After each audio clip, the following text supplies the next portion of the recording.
هذا النور شفاء صدور فاض وعطر كل لسان وهنا حلقات الصديق قلب ينبض بالقرآن وهنا حلقات الصديق قلب ينبض بالقرآن. أكثروا ذكر هذه اللذات الموت أو كما قال عليه الصلاة والسلام.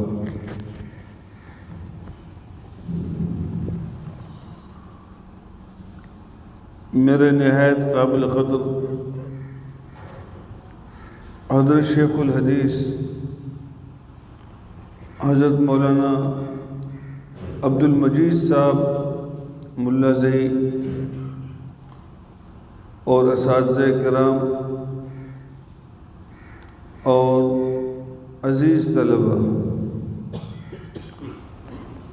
آج ہمارے حاضری کا مقصد ہمارے محترم بزرگ ساتھی حضرت مولانا عبدالغفور صاحب نور اللہ مرقدہ ان کے انتقال پر تعزیت کے لیے ہم لوگ حاضر ہوئے ہیں۔ میرے نہایت قابل قدر بزرگوں،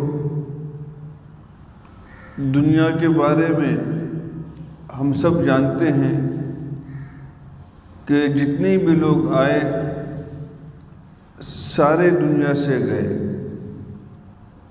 جس نے بھی ماں کے پیٹ کو دیکھا ہے وہ قبر کے پیٹ کو بھی دیکھے گا۔ حضرت حسن بصری رحمۃ اللہ علیہ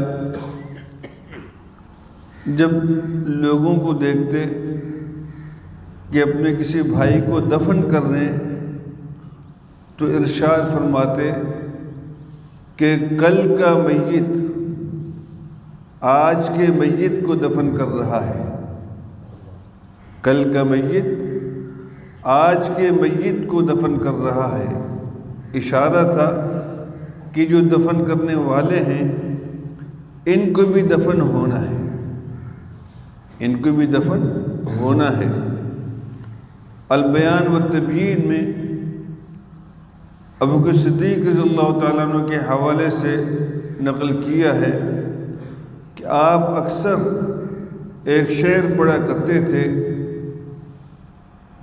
لا تزال تنعى میتا حتى تکونہ وقد یرجو الفتى الرجا فیموت دونہ۔ اے مخاطب، آپ ہمیشہ دوسروں کی خبر مرگ دیتے رہو گے حتیٰ تکونہ، یہاں تک کہ آپ کے موت کی خبر دوسرے لوگ دیں گے۔ وقد یرجو الفتى الرجا فیموت دونہ، اور آدمی اپنی امیدوں کی تکمیل سے پہلے پہلے دنیا سے چلا جاتا ہے۔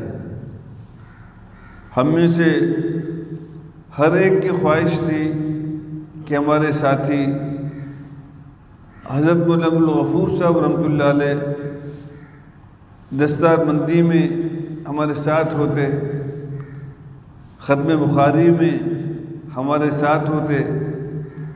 انہوں نے پوری تیاری کی تھی، دستار بندی کے لحاظ سے پوری اپنے تیاری کی تھی، گھر والوں کی اطلاع بھی دی تھی کہ میں دستار بندی کے بعد فراغت کے بعد انشاءاللہ گھر آؤں گا، لیکن اللہ کے فیصلوں کے سامنے میرے پیاروں سب کو سر جھکانا پڑتا ہے۔